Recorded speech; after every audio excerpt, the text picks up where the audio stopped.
Hello, how are you today?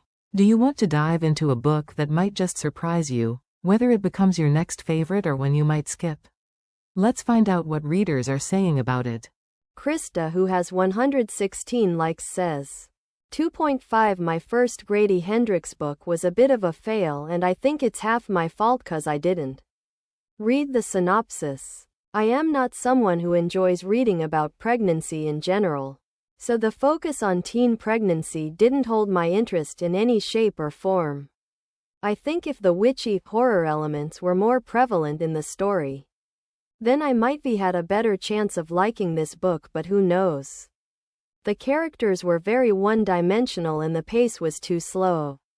It just felt like it was missing something for me. There were some choices made by the author that felt off, and by the end of the story, I was completely out of patience and just wanted to finish it.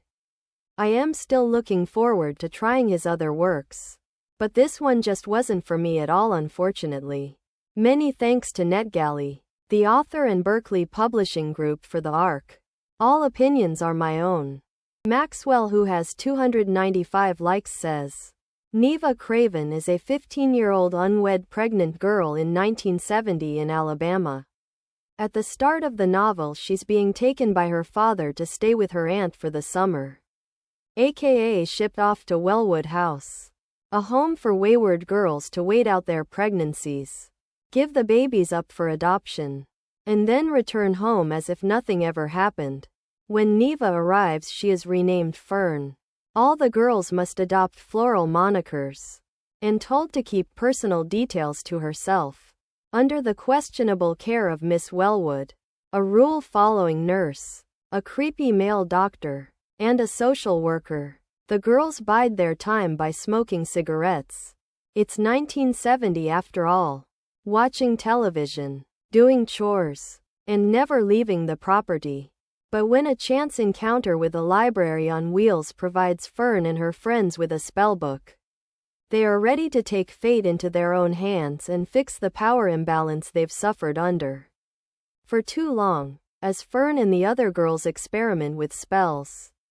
The line between innocent mischief and real danger begins to blur. Strange occurrences start to rattle the staff, and secrets about Wellwood House's dark history come to light. Will Fern and her friends be able to harness this newfound power to break free? Or will the forces they've awakened prove too unpredictable and too dangerous to control? What is the true nature of Wellwood House? And how far will Fern go to reclaim her own story? Similar to Grady Hendrix's other novels, there is a definite campy quality to this horror story. It's both evocative of the times and yet takes a modern critical lens to it as well, in a way that is both harrowing and hilarious. The fate of these young girls, many of whom did not ask to be in these positions, is terrifying, and their helplessness at the hands of both well-meaning and more sinister adults is palpable. Of course, when Hendrix writes a disturbing scene, it does its job and disturbs. There are some truly gruesome and uncomfortable moments in this book that he wrote excellently. But be warned, if you are sensitive to anything pregnancy-related, horror-fied or not, this book may not be for you. Even natural birth scenes were depicted in a way that felt like horror scenes. And there are a couple of more amplified moments surrounding childbirth that definitely were upsetting. Whether that is received well by readers or not will depend on their threshold for the imagery and message it's trying to convey. However, I took quite a few issues with this story, namely the pacing and character development, or lack thereof. The first 20 to 30% of this novel is quite slow. It reads more like a historical coming of age and spends a lot of time on the setup, introducing you to nearly a dozen primary characters in this pages. Many of these characters were girls at the home and from the start were nearly indistinguishable from one another. Over time you do get a sense of who is more important to the story, and focusing on those makes it easier to follow. But I think the book could have seriously cut out a significant number of pages and minor characters in the opening act to push the story forward at a more engaging pace. Similar to his other books, Fern herself was also a fairly vanilla main character. She had no real personality from the start that endeared me to her. And her growth over the story was almost completely lacking until the last 10% or so. Rose, one of her friends, was far more interesting, and I think shifting perspectives or making a different character the main one we follow, someone with more interesting qualities, would have made this more enjoyable for me. I can see the concept of using someone like Fern as a stand-in for the reader, someone not divisive. Someone who serves as a canvas on which the other characters could paint their perspectives. Someone who simply narrates, but I prefer his characters that have a bit more personality to them. Another major issue I had with this book was how he wrote about black characters. Another reviewer called out his use of token black characters and the magical Negro trope, and I couldn't agree more. From his first description of a black character, a maid who only pops up to solve problems and has no other identifiable characteristics, I was uncomfortable with how he continually utilized black characters in service of the white character's story. The problem comes especially when the campy, silly tone and attitude he has over the story as a whole began to overlap with his portrayal of characters who become nothing more than stereotypes. I really wanted to love this one. And while reading it, I thought it was fine and never felt like giving up on it. By about the 60% mark, one knew this was not going to be a hit for me. And sadly, the ending, other than the prologue, which was very moving, did nothing to save this book for me. Chrissy, who has 89 likes, says, "I've read a few Grady Hendrix books. This is definitely my favorite. It's more emotional than I've come to expect from him." 1970. A bunch of pregnant teenage girls sent away to give birth and give up their babies. The story is less about witchcraft and more about the girls' circumstances, the vulnerability and lack of autonomy, and the friendships that form. Summer, who has 89 likes, says, "Truly remarkable. It's rare for a book to leave me speechless, but that's what Grady Hendrix did here. It took me a while to even gather my thoughts enough after finishing it to write a review." Witchcraft for Wayward Girls is different from his prior works. It is not any less good, but it has more of a serious tone than his prior works that contain dark humor. This story made me grateful to be alive in this day and time. To be a girl cast out from all of your family while you're in such a vulnerable state and not to be allowed to make any decisions is just unthinkable. Grady Hendrix gives these girls a voice with his remarkable storytelling talent. I enjoyed getting to know all of the Wayward Girls, especially our main character Fern. Even though the book is 496 pages long, I flew through it in no time.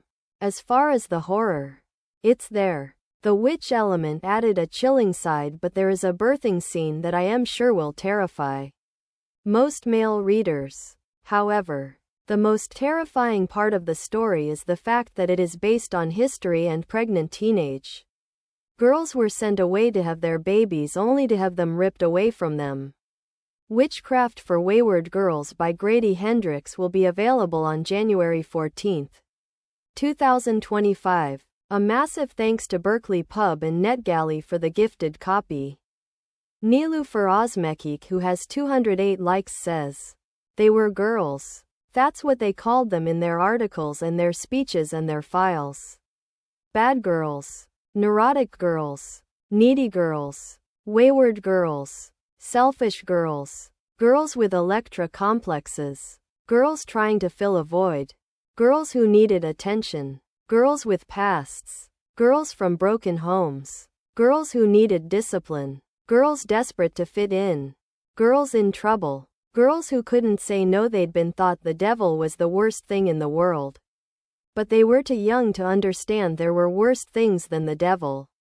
For girls like them, down there at the home, the devil turned out to be their only friend. This is the tragic, heart-wrenching, epic, bleak, Angsty story of wayward girls who decide to try witchcraft as a means to save themselves from a life where they have no choice, where everything is taken from them without being asked, and where they're only shunned, outcasted, and humiliated for the choices they've made without getting any support from their loved ones. They carry not only a child but a years-long traumatic burden throughout their lifetimes. There is a house for underage pregnant girls called Wellwood House in St. Augustine, Florida, where they are driven by their families, left there like dirty laundry to be cleaned. After the birth process resolves, they're reloaded into the car to drive back home, expected to move on with their lives as if nothing happened, as if birthing a baby and giving them to strangers, erasing the identity they created during their stay at Wellwood House, forgetting the other young mothers they connected with, were insignificant events. Everything they consume is strictly controlled by doctors. Salt is forbidden, which pushes them to steal snacks. Smoking, on the other hand, is not forbidden, which helps the girls socialize during breaks. We're introduced to Neva, only 15, who gets dropped off at the house by her father who fails to say goodbye. She meets the straight-laced, disciplined, mid-50s Ms. Wellwood, probably never married, Nurse Kent, a slightly more approachable person watching the girls' every move, and Dr. Vincent, who puts the girls on harsh diets for their own good and advises them that when they feel pain, it's all in their heads. Neva is advised not to share her real life, changing her name to Fern and concealing her hometown, pretending she's someone else to ease forgetting the time she'll spend in this house. She's told she'll never see her baby or the girls she shares the place with again. She meets eccentric, rebellious hippie Rose, who is not even 18, sold out by her lover Shed, planned to travel the world with for a high amount check. Zinnia, a colored, 15-year-old piano prodigy, plans to marry her baby's father. Holly, who prefers not to talk, bathe, or style her hair, is only 14, looking even younger than her age, and might have been raped at age 8 by their congregation's reverend, who is also the father of the child she's carrying. These girls are trapped in this house by circumstances adults forced upon them. When they meet an eccentric librarian who shares a book about witchcraft, they see this as a solution for salvation and start planning to run away, live as a commune, and raise their children without being forced to build a family. They only want freedom, but everything comes with a price and punishment. The librarian lady, Ms. Parsi, is adamant about collecting their debts, starting with Fern. Nowhere is safe now. Overall, this book is a slow burn, thought-provoking young adult fiction with horror and supernatural elements. But compared to the author's previous works, this one is less scary and creepy. It's mostly about the journey of young mothers, the emotional and physical aspects they deal with, and the social boundaries they face in 1970s America, where the political climate changes during the Vietnam War, protests, house invasions, and crimes in LA. In the aftermath of the Nixon administration, I loved the engaging storytelling about the misery of these young girls and their powerful stories. I think the most horrifying part of the book was the descriptions of birth, more so than the witch attacks. The birth is told realistically. The description of the pain the young women endure makes you shiver, reminding you of your own birth experiences. It's really shaking you to the core. I enjoyed reading Fern, Holly, Rose, and Zinnia's stories, but I am deducting 1 star because when I read about witchcraft, I was expecting more horrifying paranormal chapters that make you scream. But those parts are a little soft for my taste. Still, I enjoyed being part of the journey of these young mothers and the sentimental conclusion. I give it 4 stars. Believing in the freedom of women who should decide what to do with their own bodies. Many thanks to NetGalley and Berkeley Publishing for sharing this epic novel's digital reviewer copy with me in exchange for my honest thoughts. Follow me on medium.com to read my articles about books, movies, streaming series, astrology, Medium blog, Instagram, Facebook, Twitter.